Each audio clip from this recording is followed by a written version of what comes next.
समस्त कर्मों को त्याग कर, समस्त कर्मों को त्यागने से कोई दिव्य नहीं बनता, लेकिन समस्त कर्मों को त्याग कर जब आत्मसमर्पण करता है तब दिव्यता की शुरुआत होती है। और फिर वह श्रद्धा, साधु संग, भजन क्रिया, अनर्थ निवृत्ति, निष्ठा, रुचि, फिर रति के स्तर पर पहुंचता है।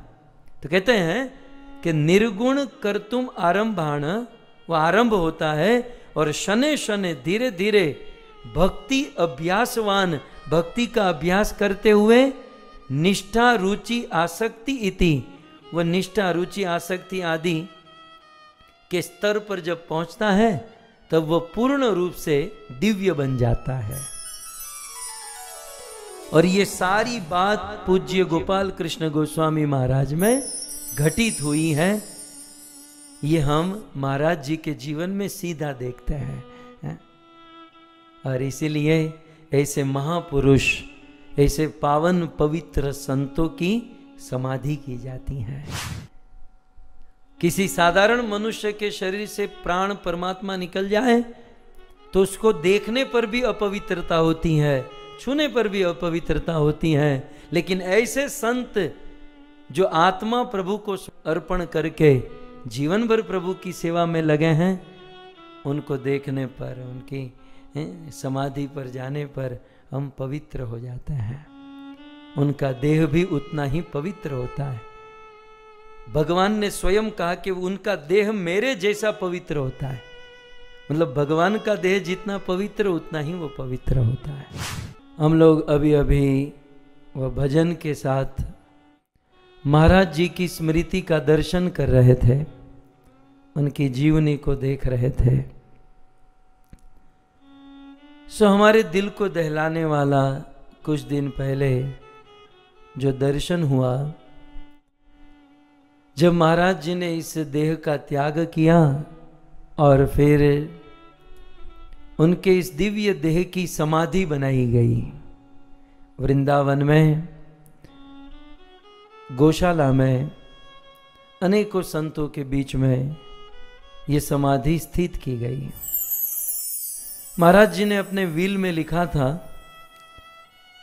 कि मेरी मृत्यु कहीं पर भी हो, यदि बंगाल निकट हो तो मायापुर में समाधि कीजिएगा, यदि वृंदावन निकट हो तो वृंदावन में। सो समाधि बनाई गई। मुझे कई लोगों ने प्रश्न पूछा कि आखिर समाधि क्यों बनाई जाती है, मतलब अच्छे भाव से प्रश्न पूछा, जिज्ञासा के भाव से। हमारे सिनसिनाटी में गए तो चिरायु प्रभु पूछ रहे थे, अनेकों लोग पूछ रहे थे कि प्रभु, क्योंकि ये लोग अमेरिका में रहते हैं, तो कहते हैं कि यहाँ तो जो क्रिश्चियन होते हैं उनकी जब मृत्यु होती है तो उसको जमीन में गाड़ा जाता है, समाधि टाइप होता है। तो हमारे सनातन हिंदू धर्म में जो सन्यासी हैं, जो गुरुजन, जो संत हैं, उनकी समाधि क्यों? बहुत अच्छा प्रश्न है और बड़ी विनम्रता से इस सिद्धांत और तत्व को समझने के लिए हम ये चर्चा कर रहे हैं, राइट। आखिर आपके मन में भी प्रश्न हो सकता है या अन्य कोई आपको प्रश्न पूछे कि संतों की समाधि क्यों? जैसे पूज्य गोपाल कृष्ण गोस्वामी महाराज की समाधि हुई, तो ऐसे संतों की समाधि क्यों? हम लोग देखते हैं कि जब हम किसी की मृत्यु होती है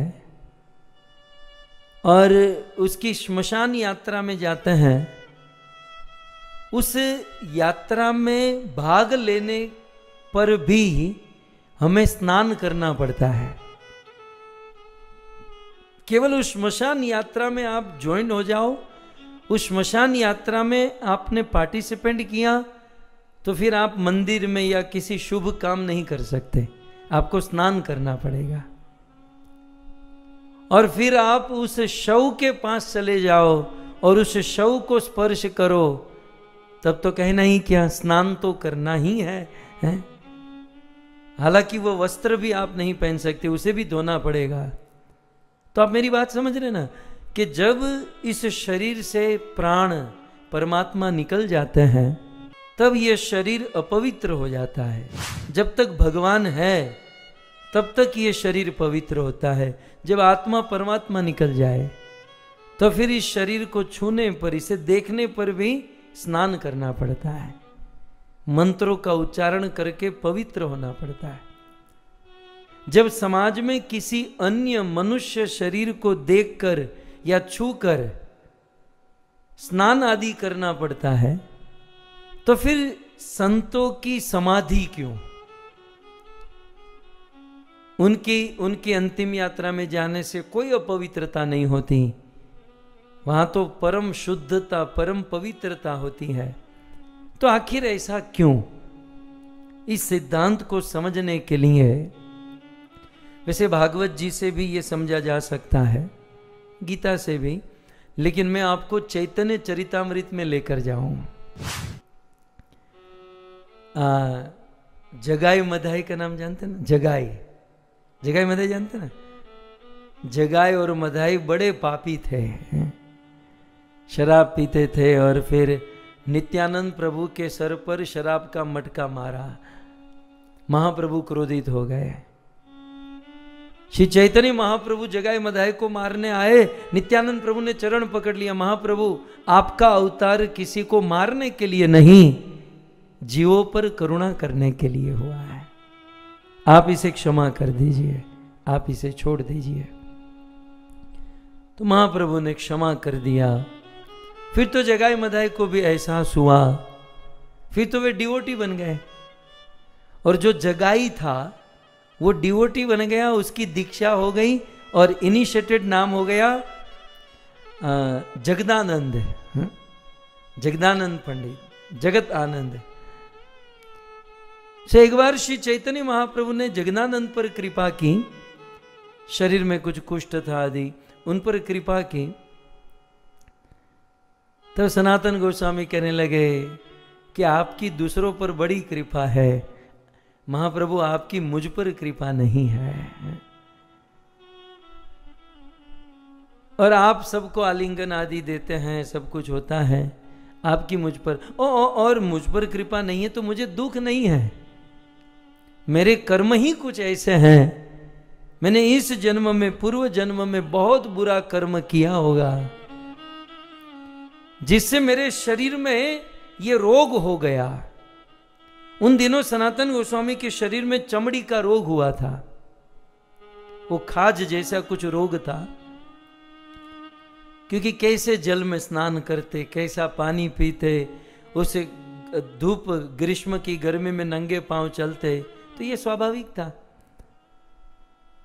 तो सनातन गोस्वामी कहने लगे कि मेरे तो कर्म ही फूटे हैं महाप्रभु को, इसलिए मेरे देह में इस प्रकार के विकार हैं, मेरे देह में इसलिए इस प्रकार के गंदगी है।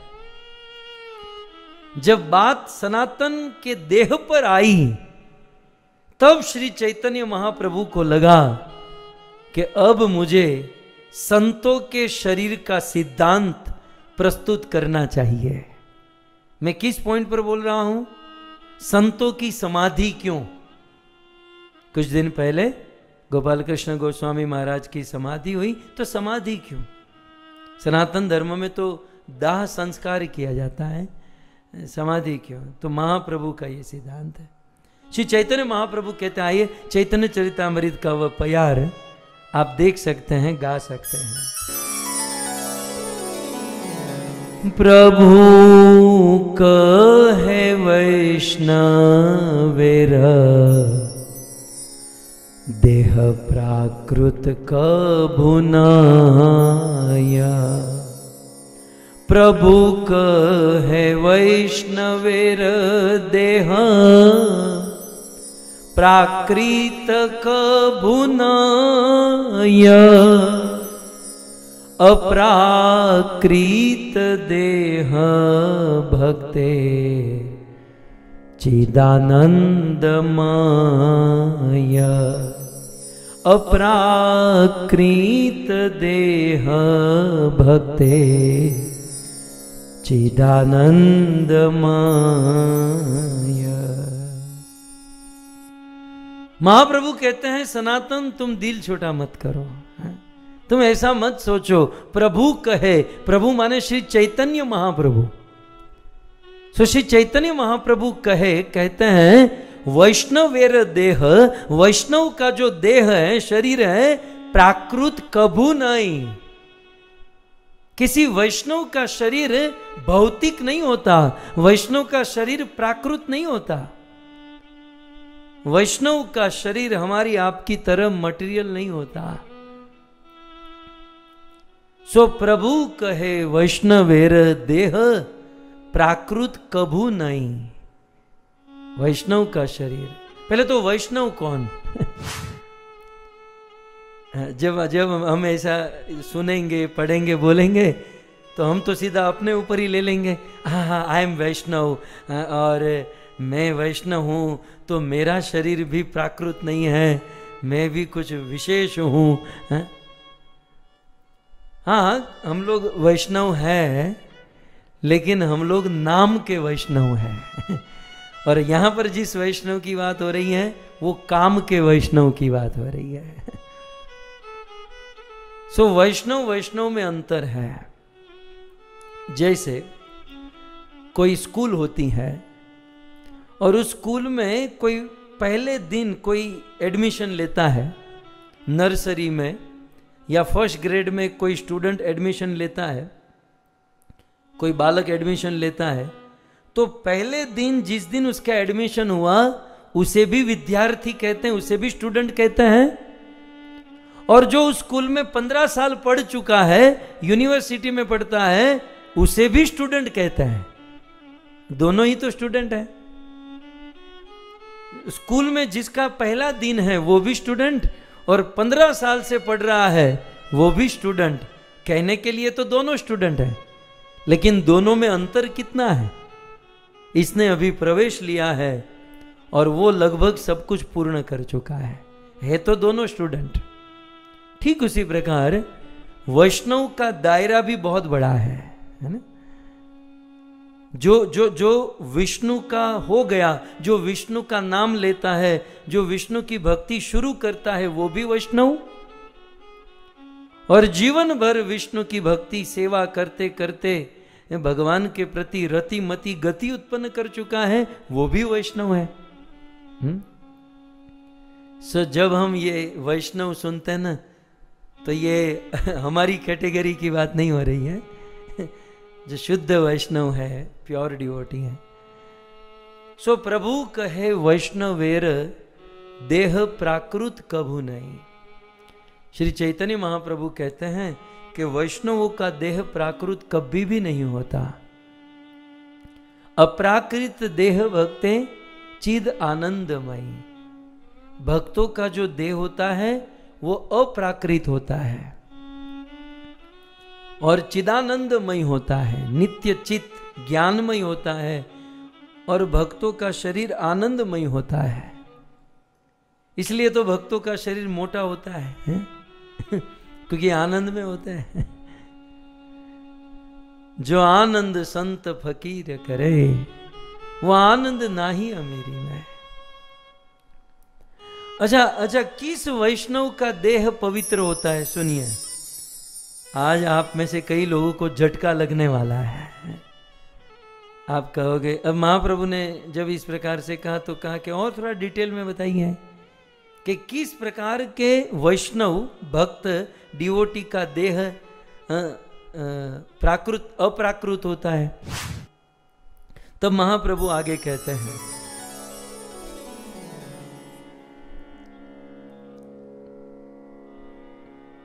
ये 2 श्लोक हैं।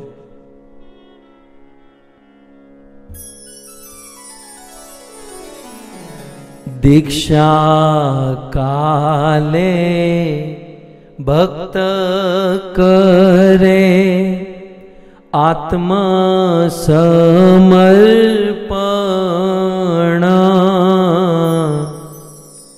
सेई काले कृष्ण तारे करे आत्मा समा,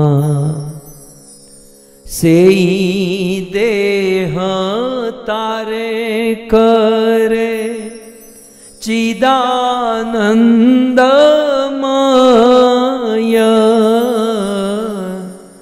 सेई देह तार करे चिदानंदमय,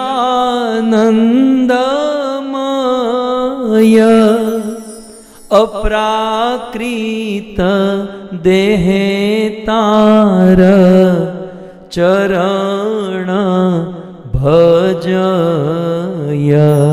अप्राकृत देह तार चरण भजय।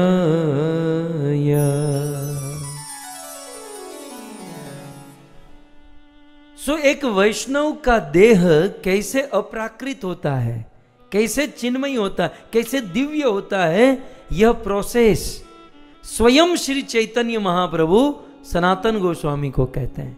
और उस समय में जगदानंद है, हरिदास ठाकुर हैं, सबके बीच में महाप्रभु ने यह निवेदन किया।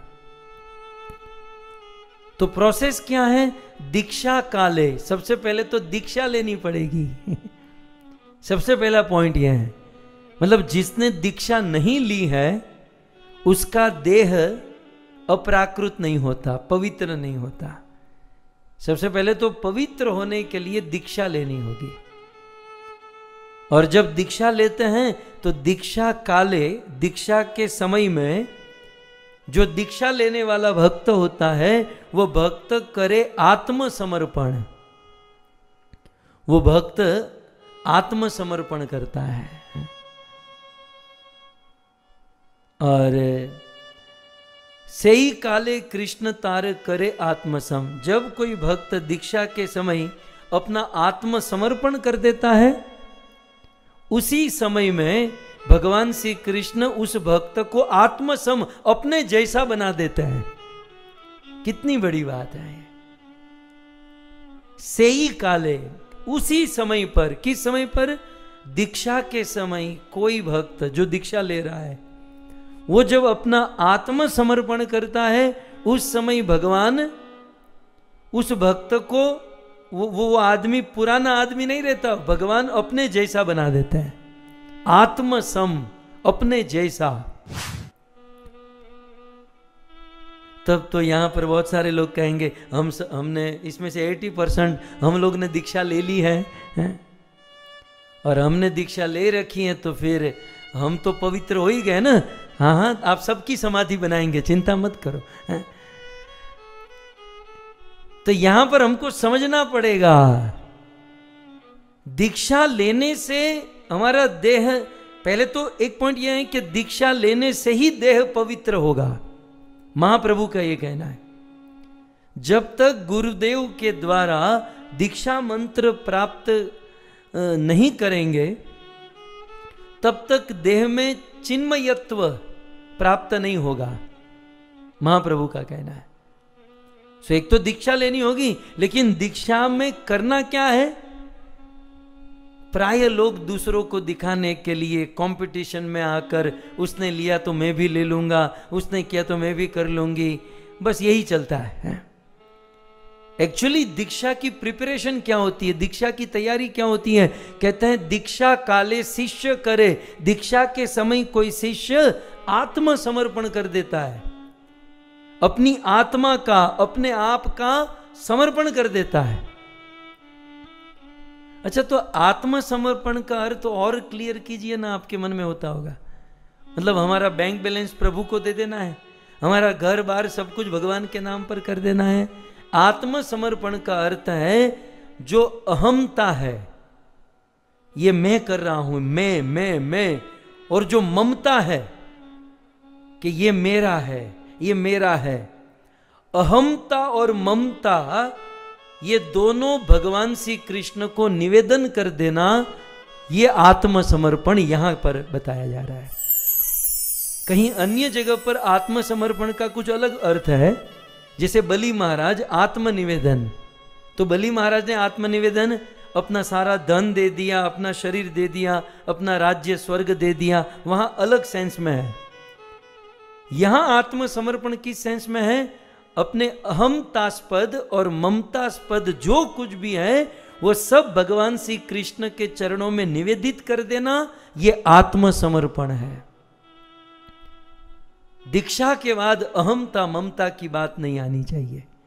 यदि दीक्षा के समय यदि कोई दीक्षित भक्त इस प्रकार का आत्मसमर्पण करता है तो तुरंत भगवान से ही काले कृष्ण करे तार आत्मसम अपने जैसा ही बना देता है। आत्मसम कृष्ण अपने जैसा बना देता है। तो अब मैं आपको पूछूं, जिसने दीक्षा ले रखी है क्या आत्मसमर्पण किया है? हमने तो केवल दीक्षा ली है। कुछ लोग रिक्शा लेने के लायक नहीं हैं लेकिन दीक्षा लेकर बैठे हैं। सो दीक्षा में आत्मसमर्पण होता है, और जब आत्मसमर्पण करते हैं तो भगवान अपने जैसा बना। अच्छा, आत्मसम पहली लाइन का अंतिम शब्द है आत्मसम। उसका अर्थ भी समझिए कि कृष्ण उस भक्त को अपने जैसा बना देते हैं। तो अपने जैसा किस सेंस में? कृष्ण श्याम सुंदर रूप, बांसुरी बजाने वाले, षड ऐश्वर्य पूर्ण, मतलब ऐसा बना देते हैं। आत्मसम यहां पर किस सेंस में है? जैसे भगवान श्री कृष्ण तीनों गुणों से परे हैं। सत्व रजस तमस से कृष्ण गुणातीत है और कृष्ण अप्राकृत तत्व है। तो यहां आत्मसम का अर्थ यह है कि दीक्षा काले यदि कोई शिष्य अपनी अहमता ममता का आत्मसमर्पण कृष्ण को कर देता है तो कृष्ण उस भक्त को अपने जैसा बना देते हैं। अपने जैसा मतलब तीनों गुणों से परे कर देते हैं और अप्राकृत बना देते हैं, गुणातीत कर देते हैं और अप्राकृत कर देते हैं। ये आत्मसम का अर्थ है। और फिर क्या होता है? दीक्षा हुई, अहमता ममता कृष्ण को सौंप दी और गुरु जी ने दास बना दिया, और बस अब तो दास बनकर, क्योंकि भगवान ने हमें पवित्र कर दिया, हमारा देह पवित्र कर दिया, तो दूसरी लाइन में सेई देह, फिर कृष्ण की तरफ पवित्र देह हो गया, हमारा गुणातीत हो गया, अप्राकृत देह हो गया। तो सेई देह, उस देह से, उस पवित्र देह से अप्राकृत देह तार चरण भजई, उस अप्राकृत देह से फिर भगवान की सेवा करते हैं। फिर जो भक्त होते हैं उस अप्राकृत देह से भगवान की सेवा में लगते हैं। तो वो देह चिदानंदमय होता है, आनंदमय होता है और भगवान की सेवा करने लायक होता है। सो कुल मिलाकर दीक्षा लेकर जो दीक्षा का वास्तविक अर्थ है कि अपना अहमता और ममतास्पद प्रभु के चरणों में सौंप देना, और फिर कोई प्रभु की सेवा करता है तो उसका देह साधारण देह नहीं रहता, उसका देह अप्राकृत हो जाता है, उसका देह गुणातीत दिव्य हो जाता है। और इसलिए ऐसे दिव्य देह की को स्पर्श करने से, दर्शन करने से, यद्यपि उनसे परमात्मा निकल गए हैं, जिसे हम और आप मृत्यु कहते हैं, लेकिन उसका देह दिव्य है क्योंकि उसने अहमता ममता अर्पण कर दी है और भगवान ने उसे अपने जैसा बना दिया है, और अपने जैसा भगवान की तरह गुणातीत बनकर जीवन भर प्रभु की सेवा की है। इसलिए वह देह ऑलमोस्ट भगवान की तरह ही हो जाता है। इसलिए ऐसे पवित्र देह की समाधि की जाती है ताकि आने वाले इतिहास भविष्य को उसका वाइब्रेशन उनसे और भी भक्ति लाभ हो, कृपा लाभ हो, इसलिए ये किया जाता है। कई बार कुछ लोगों के मन में तो होता होगा, तो प्रभु जिसने दीक्षा ले ली उसका देह अप्राकृत हो जाता है, मतलब दीक्षा लेने से आदमी का शरीर दिव्य हो जाता है, अप्राकृत। तो यहां पर भी समझना होगा, मैं सीधा आंसर दूंगा नहीं। दीक्षा लेने से ये चिन्मयी देह की प्राप्ति का आरंभ मात्र होता है। दीक्षा लेने से ये दिव्य देह, ये चिन्मयी देह की प्राप्ति का स्टार्टिंग होता, आरंभ होता है। गुरु जो है वो आपको स्टार्टिंग करा देते हैं। फिर यदि आप उसको मेंटेन कर पाए, आप जीवन भर तक अहमता ममता को छोड़कर उसे मेंटेन कर पाए, किसी का अपराध नहीं किए, प्रभु की सेवा करते रहे, कुछ गलती हो गई तो पश्चाताप करके उसे मुक्त हुए, ऐसे करते करते उसे मेंटेन करोगे तो दीक्षा के समय जो चिन्मयत्व की प्राप्ति हुई थी वो धीरे धीरे बढ़ती जाती है। और कैसे बढ़ती हैं? दीक्षा के समय जब हम आत्मसमर्पण करते हैं तो भगवान अपने जैसा बना देते हैं, वो चिन्मयत्व की प्राप्ति का शुरुआत करा देते हैं। और फिर एक साधक साधना भक्ति करता है, श्रद्धा, साधु संग, भजन क्रिया, ये सब भक्ति का अनुष्ठान करता है। और ये अनुष्ठान करते करते करते जब रति प्राप्त कर लेता है, भगवान में जब रति प्राप्त कर लेता है, तब समझना चाहिए कि उसका संपूर्ण देह चिन्मय हो चुका है। वह संपूर्ण चिन्मयत्व का लाभ प्राप्त कर चुका है। कब? जब रति के स्तर पर पहुंच जाता है। तो पूज्य गोपाल कृष्ण गोस्वामी महाराज के जीवन में वो एक वीडियो आपने देखा होगा, यहां पर भी गोविंद टीवी निरंतर दिखा रहे हैं कि महाराज जी सोए हुए हैं, वो अपनी अंतिम घड़ी चल रही है और अंतिम क्षण में सोए हुए महाराज जी आरती कर रहे हैं, महाराज जी भगवान की सेवा कर रहे हैं। राइट?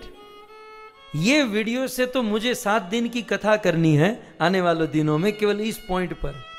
लेकिन यहां मैं और एक पॉइंट यहां इससे कनेक्ट करना चाहता हूं कि रति, इसको रति कहते हैं, मतलब भक्ति की अंतिम अवस्था, पूर्ण अवस्था, कि वे सोए हुए हैं। अब देखिए महाराज जी बाहरिक रूप से अपने रूप को मेंटेन करके रखे, लेकिन जब अंतिम अवस्था आ गई और बाहरिक रूप मेंटेन नहीं करके रखे, तब अंदर का जो स्वरूप था वो दबा नहीं पाए, अपने अंदर के स्वरूप को दबा नहीं पाए, और वो अंदर का स्वरूप प्रकट हो गया। और क्या प्रकट हुआ? प्रभु की सेवा। तो इस अवस्था में प्रभु की सेवा, इसका अर्थ यह है कि पूर्ण रूप से चिन्मयी देह हो गया।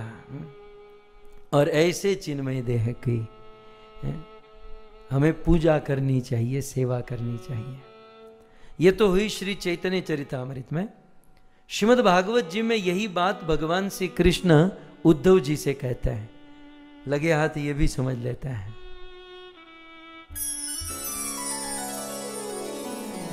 मर्त्यो यदा त्यक्त समस्त कर्मा निवेदितात्मा विचिकीर्षतो में तदामृतत्वं प्रतिपद्यमानो मयात्मभूया यच कल्पते वे मयात्मभूया यच कल्पते वे। मर्त्यो यदा त्यक्त समस्त धर्मा। सबसे पहला शब्द है मर्त्य। मर्त्य माने हमारे आपके जैसा आदमी। मर्त्य माने मरण धर्मा, मनुष्य, साधारण मनुष्य। एक साधारण मनुष्य यदा, ये कृष्ण उद्धव जी को कहते हैं एकादश स्कंध में। सो भगवान श्री कृष्ण उद्धव को कहते हैं कि मर्त्य, म्रियमाण व्यक्ति, एक साधारण जन समाज का आदमी, म्रियमाण व्यक्ति, यदा, जब त्यक्त समस्त धर्मा, जब अपने सभी भौतिक धर्म को त्याग देता है। ये कौन सा धर्म है? भगवत गीता वाला, सर्व धर्मान परित्यज्य माम एकम शरणम व्रज। ये वो धर्म, छोटे मोटे सारे धर्म को त्याग देता है। सो मर्त्यो यदा त्यक्त समस्त धर्मा, अपने छोटे मोटे सारे धर्मों को त्याग देता है और निवेदित आत्मा, और अपनी आत्मा को झोंक देता है, निवेदित कर देता है। किसमें? विचिकिर्षतो में। मैं, कृष्ण कहते हैं उद्धव जी को, मेरी सेवा में। विचिकिर्षतो माने मेरी इच्छा से, मेरी इच्छा से जो इच्छा मिला देता है, मेरी इच्छा से जो कर्म करता है, माने जो मेरी सेवा में अपने आप को निवेदित कर देता है।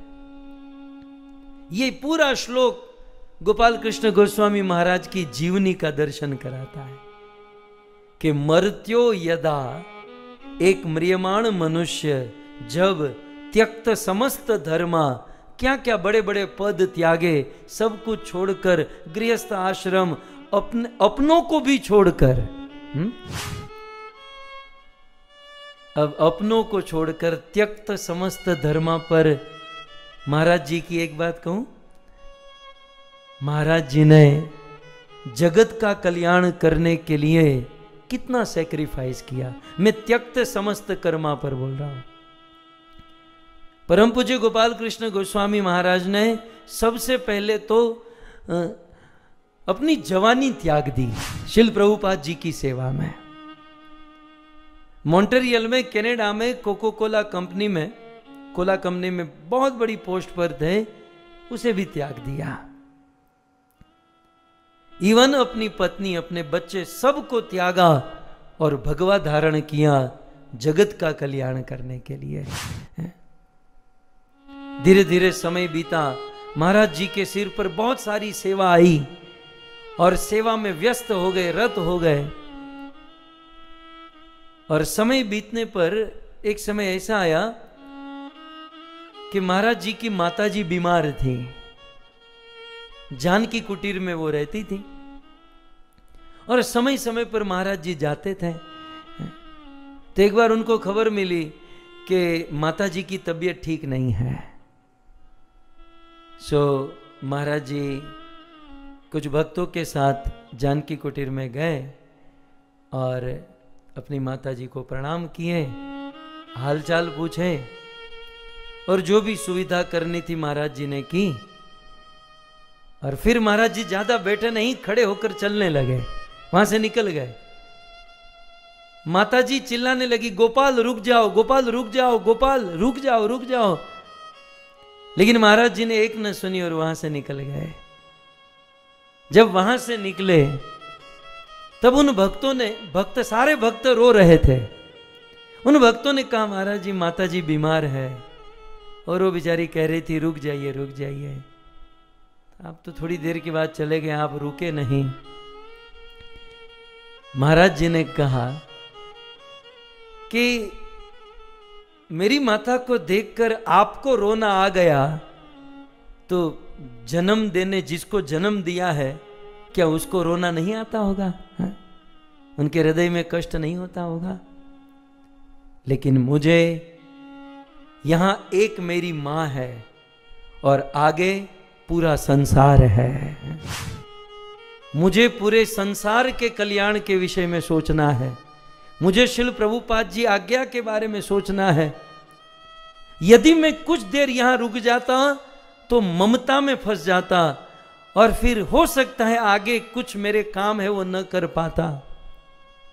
सो किसी ऊंचे लक्ष्य को धारण करने के लिए, और हां, मैं जो कर रहा हूं उससे मेरे माता को भी बेनिफिट होगा ना, तो मैं इसलिए नहीं रुका ताकि मेरी ममता न लग जाए। सुखदेव गोस्वामी की याद आती है। जैसे ही जन्म लिया श्री सुखदेव गोस्वामी ने, अपनी मां को, पिता को छोड़कर घर से निकल गए और माता पिता चिल्लाते रह गए, पुत्रेति तन्मयतया तरवो भी नेदू। लेकिन ये बालक यदि उस माता पिता के गोद में ही बैठा रहता तो आज लाखों करोड़ों अरबों का उद्धार होता। क्या आज हमें भागवत ग्रंथ प्राप्त हुआ होता? तो इन बड़े बड़े संतों के समर्पण, उनका सैक्रिफाइस ही लाखों करोड़ों लोगों का उद्धार कराता है। नहीं तो ये केवल अपने घर परिवार में रह गए होते तो हो सकता है हम यहां पर ना होते। इस प्रकार से महाराज जी ने त्यक्त समस्त कर्मा, मैं इस श्लोक पर कह रहा हूं, मर्त्यो यदा त्यक्त समस्त कर्मा, एक मनुष्य यदा जब ईश्वर की प्रसन्नता के लिए, और महाराज जी ने यह किया अपने लिए नहीं, प्रभुपाद की प्रसन्नता, कृष्ण की प्रसन्नता, और कृष्ण ने गीता में कहा सर्वधर्मान परित्यज्य, सो यदा मर्त्यो त्यक्त समस्त कर्मा, अपने सारे छोटे मोटे कर्म को त्याग कर निवेदित आत्मा, अपनी आत्मा को झोंक देता है, निवेदित कर देता है, किसमें? विचिकीर्षतो में, कृष्ण की प्रसन्नता में, कृष्ण की इच्छा को पूर्ण करने में, कृष्ण की प्रसन्नता में जो अपने आप को झोंक देता है। फिर क्या होता है दूसरी लाइन में? तदा अमृतत्वम प्रतिपद्यमानो, वह आदमी जब अपना सारा कर्म आदि छोड़कर भगवान की इच्छा में अपनी सेवा करता है, तदा वह उस समय अमृतत्वम, वो अमृत तत्व को प्राप्त कर लेता है। और इतना ही नहीं, मया आत्म भूयाय च कल्पते, कृष्ण उद्धव से कहते हैं वो आत्म स्वरूप, वो मेरा आत्म स्वरूप उद्धव वो मेरे जैसा बन जाता है।